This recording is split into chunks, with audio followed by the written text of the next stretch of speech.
పొత్తుల్లో భాగంగా ముందుగా ఒక ప్యాకేజీ ఇచ్చి ఒక దత్తపుత్రుని తెచ్చుకున్నాడు ఈ పెద్ద మనిషి చంద్రబాబు నాయుడు.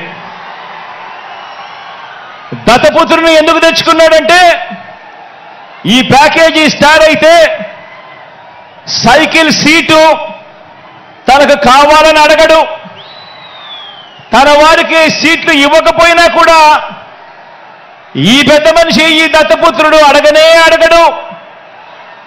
ఎందుకు ఇన్ని తక్కువ సీట్లు నాకు ఇస్తున్నావు అని చెప్పి అంతకన్నా క్వశ్చనే చెయ్యడు. కావాలంటే తాను తాగుతా ఉన్న టీ గ్లాస్ కూడా బాబుకే ఇచ్చేస్తాడు. చంద్రబాబు సిట్ అంటే కూర్చుంటాడు, చంద్రబాబు స్టాండ్ అంటే నిలబడతాడు. సైకిల్ను ఎప్పుడు దిగమంటే అక్కడ దిగుతాడు, ఎప్పుడు సైకిల్ను తోయమంటే అప్పుడు తోస్తాడు. పొత్తుల్లో ఉండమంటే పొత్తుల్లో ఉంటాడు, విభేదించినట్టు డ్రామాలు ఆడమంటే రక్తి కంటిచ్చే డ్రామా కూడా ఆడుతాడు. వెనకటికి చంద్రబాబు నాయుడు లాంటి నాయకుడిని ఎవరో అడిగారట. వెనకటికి చంద్రబాబు నాయుడు గారి లాంటి నాయకుడిని ఎవరో అడిగారట, అయ్యా పరిపాలన చేసేవారు కలకాలం గుర్తుండాలంటే ఎలాంటి పనులు చేయాలి అని చెప్పి అడిగారట. ఎలాంటి పనులు చేస్తే కలకాలం గుర్తుండిపోతాం ప్రజల్లో అని చెప్పి అడిగాడట. అప్పుడు ఆ బాబు ఏం చెప్పాడంటే, ప్రజలకు అన్నం పెడితే అరిగిపోతుంది, ప్రజలకు చీర కొని పెడితే చిరిగిపోతుంది, ప్రజలకు ఇల్లు కట్టిస్తే కూలిపోతుంది, కర్రు కాల్చి వాత పెడితే మాత్రమే ప్రజలకు కలకాలం గుర్తుంటుందని ఆ బాబు చెప్పాడట. ఈ 14 ఏళ్ళు సీఎంగా ఉన్న బాబు కూడా అలాంటోడే. 14 ఏళ్ళు ముఖ్యమంత్రిగా ఉన్న ఈ చంద్రబాబు కూడా అలాంటోడే. అదే చేశాడు.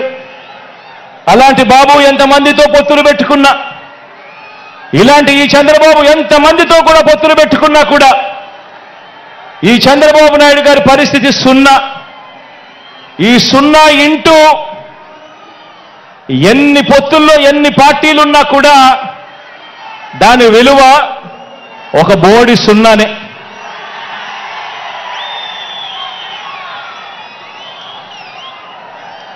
ఆశ్చర్యం ఏమిటో తెలుసా, ఇప్పుడు చంద్రబాబు నాయుడు గారు ముగ్గురితో కలిసి పొత్తు అని అంటా ఉన్నాడు, 3 పార్టీలతో పొత్తు అని అంటా ఉన్నాడు.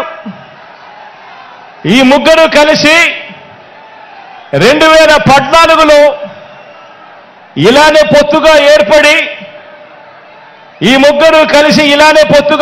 2014లో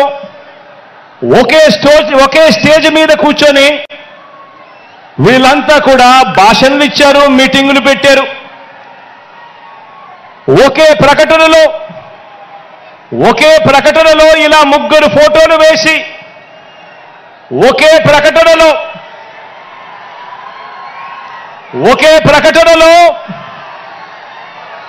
ఇలా ముగ్గురు ఫోటోలు వేసుకుని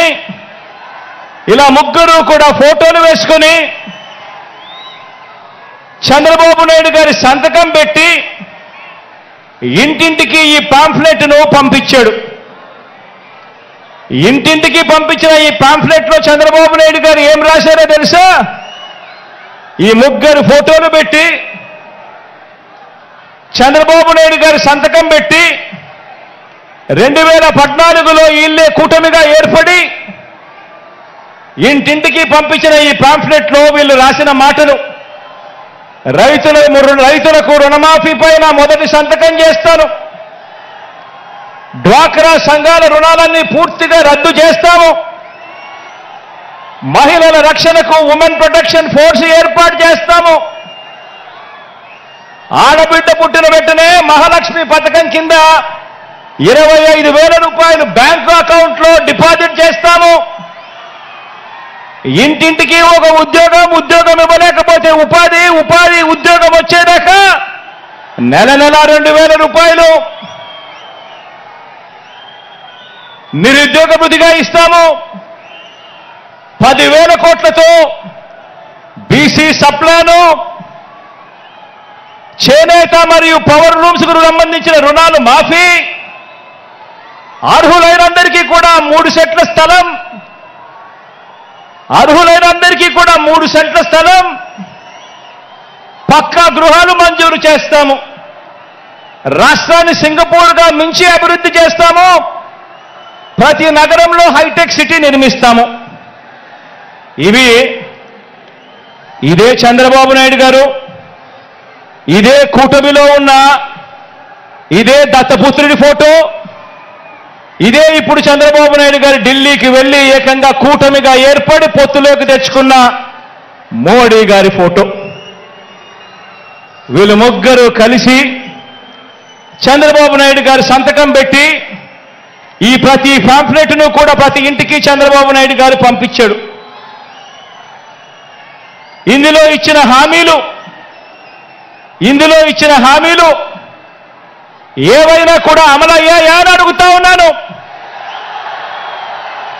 ప్రత్యేక హోదా ఇచ్చారా అని అడుగుతా ఉన్నాను.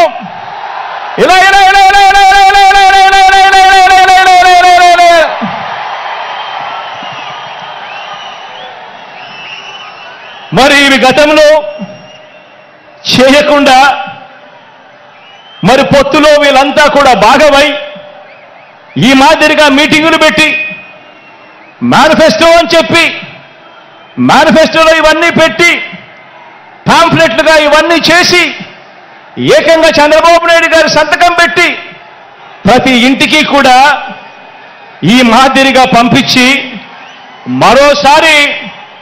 మరోసారి ఇదే డ్రామాను, ఇవే పొత్తులు, మరోసారి ఇలాంటివే ఇంతకన్నా ఎక్కువ హామీలు ఇస్తూ మరోసారి మోసం చేసేందుకు ఈరోజు మళ్ళా చంద్రబాబు నాయుడు గారి పొత్తుల డ్రామాతో మళ్ళీ ఈరోజు మీ అందరి ముందుకు వస్తా ఉన్నారు.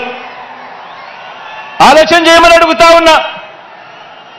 చంద్రబాబు నాయుడు గారు చూపిస్తా ఉన్న ఈ పొత్తులతో ఎవరికైనా కూడా ప్రయోజనం కలిగిందా అని చెప్పి ప్రతి ఒక్కరూ కూడా ఆలోచన చేయమని అడుగుతా ఉన్నాను. ఇలా రెండు చేతులు పైకెత్తి ఇలా